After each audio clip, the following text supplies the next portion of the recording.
Euh, Là, je vais parler de la prison civile de Lomé.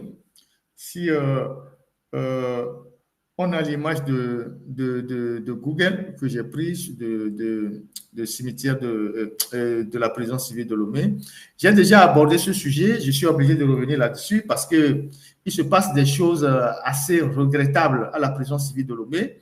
Je vais encore attirer l'attention des autorités sur la question de l'installation des brouilleurs à la prison civile de Lomé avec le nouveau ministre de la Justice, M.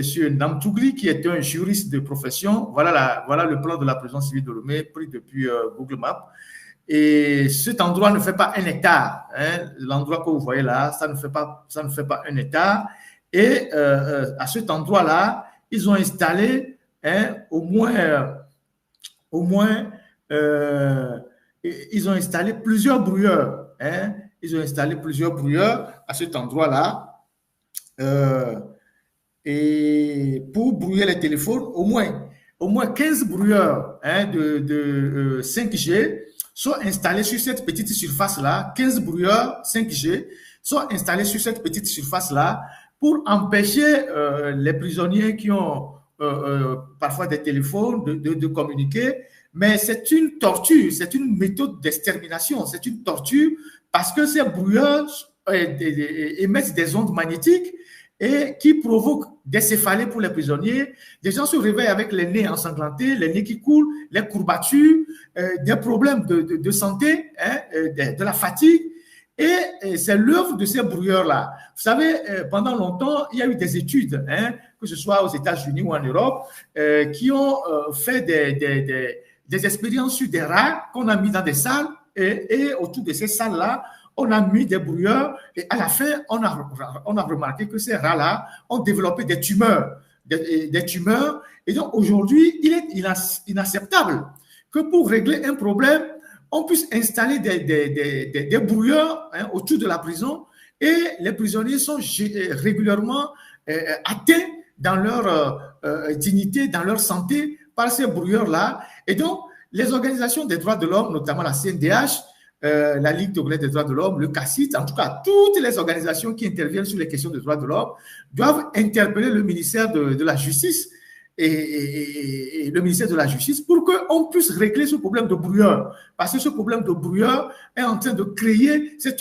une torture qui ne dit pas son nom, ce problème de brouilleur est en train de créer de graves soucis de santé pour les gens qui sont en prison. Et Dieu seul sait que la prison, on peut y arriver d'une manière ou d'une autre. Ce n'est pas seulement pour des raisons politiques.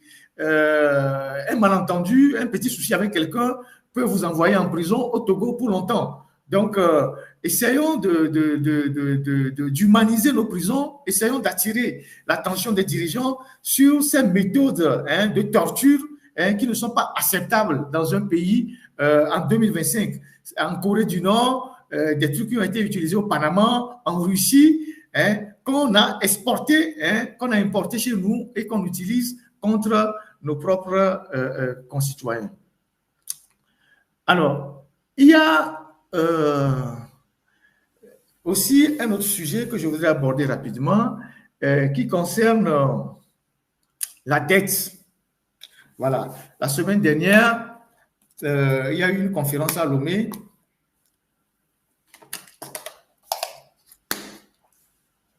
sur la problématique de la dette qui a été présidée par Faure Gnassingbé avec ses conseillers que sont les Strauss-Kahn et tout ce que vous pouvez imaginer, ces gens-là qui viennent ramasser beaucoup d'argent dans notre pays. Et le discours que j'ai entendu de la part de M. Faure Gnassingbé m'a laissé sur ma soif et m'a beaucoup peiné. Parce que voilà un dirigeant qui passe chaque semaine à aller lever des fonds. Oui, DSK était là, pour ceux qui ne savent pas, Dominique Strauss-Kahn était à cette conférence. Voilà quelqu'un qui passe chaque semaine à aller chercher des fonds sur le marché régional pour pouvoir payer des salaires, pour pouvoir régler des problèmes de fonctionnement de l'État et qui vient se plaindre hein, voilà, que la dette devient pour eux un fardeau et que les partenaires ne font pas dans la dentelle, mais les partenaires ne sont pas des philanthropes. Lui qui a fait des études d'économie, soi-disant aux États-Unis et en France, il doit savoir que le fonctionnement du système financier mondial, ce n'est pas de la philanthropie. Ce n'est pas, il n'y a pas de l'argent quelque part qu'on prend et qu'on donne aux gens gratuitement et que les gens ne remboursent pas. Et donc, lui qui en 20 ans a triplé la dette togolaise, si on s'en tient ne serait-ce qu'à nos propres émissions et aux révélations de l'ancienne ministre des Armées, aujourd'hui, la dette du Togo frôle les 4 000 milliards. Mais le problème, ce n'est pas la dette. Le problème, qu'est-ce qu'on a fait avec les 4 000 milliards? Qu'est-ce qu'on a fait avec autant d'argent? Qu'est-ce qu'on a fait avec tout cet argent qu'on est allé prendre auprès des partenaires et que nous allons rembourser sur 20 ans, 30 ans, 40 ans, que des générations futures vont rembourser? Et je précise encore une fois, le problème, ce n'est pas la dette. Le problème, c'est ce qu'on a fait avec l'argent. C'est vrai que quand on approche le seuil de l'insoutenabilité de la dette, selon les critères de l'UEMOA, donc 69%, ça c'est les chiffres officiels, mais je suis convaincu qu'on dépasse ça puisque les dirigeants africains ont tendance à cacher la dette. On a vu quand Macky Sall est parti, les révélations qui ont été faites. Donc moi, je suis convaincu que nous ne sommes pas à 69% du PIB. On doit être peut-être au-delà même de 69%, peut-être 72%, 73%, peut-être un peu plus, puisque le régime n'est pas transparent. La question est de savoir qu'est-ce que nous faisons avec l'argent qu'on est allé prendre chez les partenaires. Est-ce qu'on a conçu suffisamment d'hôpitaux? Est-ce qu'on a conçu des universités? Est-ce qu'on a conçu des routes? Est-ce qu'on a conçu des rails? Est-ce qu'on a amélioré le quotidien des Togolais? Donc, Faure Gnassingbé qui a endetté le Togo en 20 ans, il n'est quand même pas la personne la mieux placée pour venir dans une conférence tenir un discours dans lequel il se discute totalement et jette la pierre aux partenaires chez qui il va chercher l'argent tous les jours.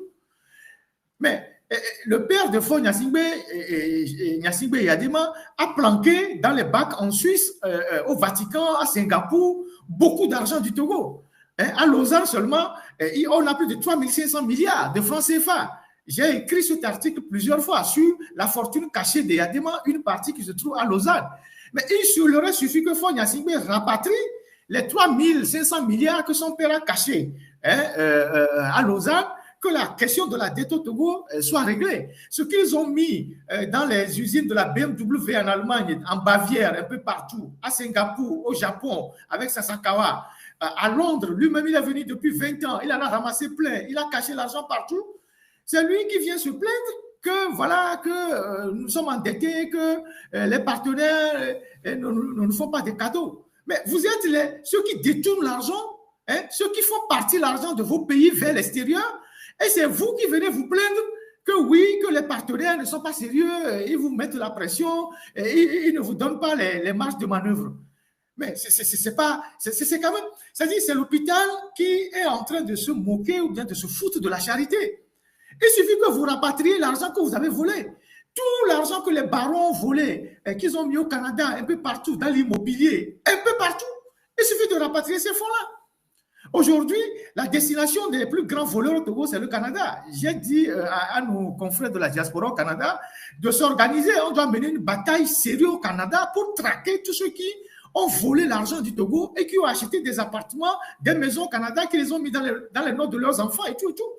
On doit faire, je ne sais pas, un état des lieux de tous les barons qui ont mis l'argent au Canada et on va faire une démarche auprès du gouvernement canadien pour traquer ces gens-là. Et on a des arguments pour les traquer. Les gens qui ont acheté des appartements au nom de leurs enfants, eux-mêmes, au nom de leurs femmes, mais on a pratiquement une idée de tous ceux qui sont mis beaucoup d'argent au Canada. En France et tout ça, on le sait déjà, mais au Canada et aux États-Unis, mais beaucoup plus au Canada. Donc, il faut que Faure Gnassingbé arrête de faire le cinéma, d'aller mettre les gens, de rassembler les gens dans une salle, de débloquer le peu d'argent que nous avons pour faire du cinéma. La seule chose qu'on leur demande, c'est de lutter contre la corruption, c'est d'arrêter les voleurs, c'est de gérer avec beaucoup de rigueur les finances publiques et c'est de ramener au pays tout l'argent, c'est de déclarer leurs biens, c'est de faire les comptes, la reddition des comptes. Donc, cette histoire de sommet sur la dette là, c'est une plaisanterie de mauvais goût. Et celui qui a pris la parole pour en parler n'est pas la personne la plus indiquée pour parler de ça parce qu'il a pris l'argent chez les partenaires, n'en a rien fait. Au moins, on sait ce que Talon fait avec l'argent, la dette. On sait ce que le Ghana fait avec la dette. On sait ce que la Côte d'Ivoire fait avec la dette. Il y a des réalisations qui sont palpables. Le Togo n'a pas de route. On n'a même pas une route qui va du sud au nord. Même pas une route à double voie. À peine, on n'a pas été capable de construire une autoroute, mais on a été même incapable de construire une route à double voie de Lomé à Saint-Cassé. Alors qu'on a endetté le pays. Madame Nyakade a dit, en 20 ans, on a injecté dans l'économie 15 000 milliards. Quand on vous parle de 15 000 milliards, le chiffre est effarant. Alors, on a fait quoi avec tout cet argent-là? Si ce n'est que ça a été détourné et c'est mis dans les comptes des pays occidentaux.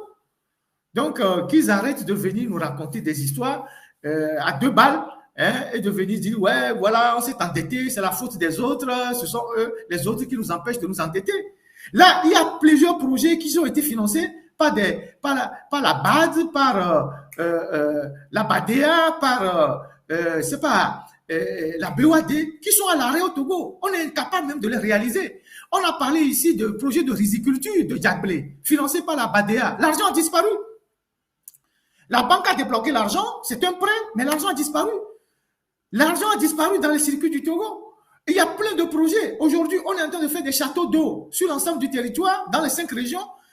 L'argent que la BOAD a dépensé, l'argent a disparu. Les chantiers sont à l'abandon. C'est des prêts que nous allons payer après. Donc, si lui il est incapable de gérer l'argent public, de faire le suivi des projets qui engloutissent des milliards et qui font disparaître l'argent, qu'il cesse de rassembler les gens dans leur salle de février là, avec le tapis guépard là, pour venir nous raconter leur vie en racontant tous les jours que bon voilà, on est endetté, c'est la faute des autres. C'est notre faute si on est endetté. Voilà. Donc, voilà ce que j'ai voulu dire sur la question de la dette. Et là aussi, je pense que ça a été évacué.